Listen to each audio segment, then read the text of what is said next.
মৃত্যুর ভয় করে স্বার্থপরের মতো ঘরে বসে না থেকে সংগ্রামে নেমে গুলি খেয়ে বীরের মতো মৃত্যুই শ্রেষ্ঠ। শহীদ হওয়ার আগে কথাগুলোর চিঠিতে লিখে মাকে জানিয়েছিলেন শাহরিয়ার খান আনাস। চিঠির কথাগুলোই যেন সত্যি করে গেলেন তিনি।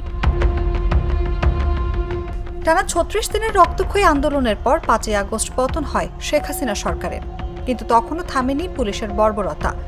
সরকার পতনের কয়েক ঘন্টা আগে রাজধানীর চানখারপুলে পুলিশের ছোড়া একটি বুলেট বুকের বাঁ পাশ দিয়ে ঢুকে পিঠ ভেদ করে বেরিয়ে যায় শাহরিয়ারের। দেশের জন্য শহীদ হন ১০ম শ্রেণীর শিক্ষার্থী শাহরিয়ার খান আনাস। শুধু শাহরিয়ারই নয়, একই দিন পুলিশের গুলিতে চানখারপুলে শহীদ হন জুনায়েদ, ইয়াকুব, রাকিব, ইসমামুল, মানিক মিয়া। ৬ মাস ১৩ দিনের তদন্ত শেষে সোমবার আগস্টের গণহত্যার প্রথম মামলার তদন্ত প্রতিবেদন দাখিল করেছে তদন্ত সংস্থা। এ নিয়ে ব্রিফিংয়ে চিফ প্রসিকিউটর বলেন, ১৯টি ভিডিও, ৭৯ জনের জবানবন্দি, সাবেক ডিএমপি কমিশনার হাবিবুর রহমানের গুলির নির্দেশ দেওয়া সংক্রান্ত অডিও পর্যালোচনা করে ৮ জনের অপরাধের প্রমাণ মিলেছে।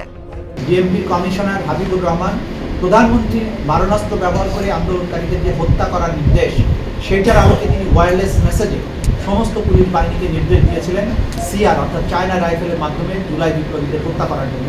সেই অডিও রেকর্ডটিও এক্সামিন করে সেখানে প্রমাণ আকারে দাখিল করা হয়েছে।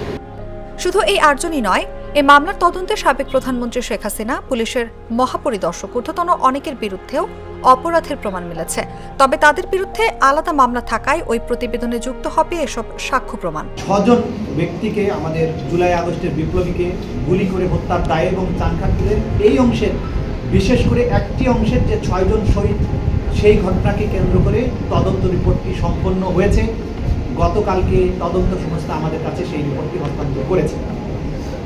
সেই রিপোর্টে ৮ জনকে আমরা আসামি হিসেবে পেয়েছি। চানখারপুলের এই মামলায় সাবেক ডিএমপি কমিশনার হাবিবুর রহমান সহ বড় ৪ পুলিশ কর্মকর্তা পলাতক রয়েছেন। তাদের অবস্থান নিশ্চিত নয় তদন্ত সংস্থা। খুব শিগগিরই আনুষ্ঠানিক অভিযোগ দাখিলের মাধ্যমে বিচারিক প্রক্রিয়া শুরু হবে বলে জানান চিফ প্রসিকিউটর। জুলাই আগস্ট গণহত্যায় এটি প্রথম পূর্ণাঙ্গ প্রতিবেদন বলেও জানান তিনি। অনুভা বিশ্বাস, জাগো নিউজ।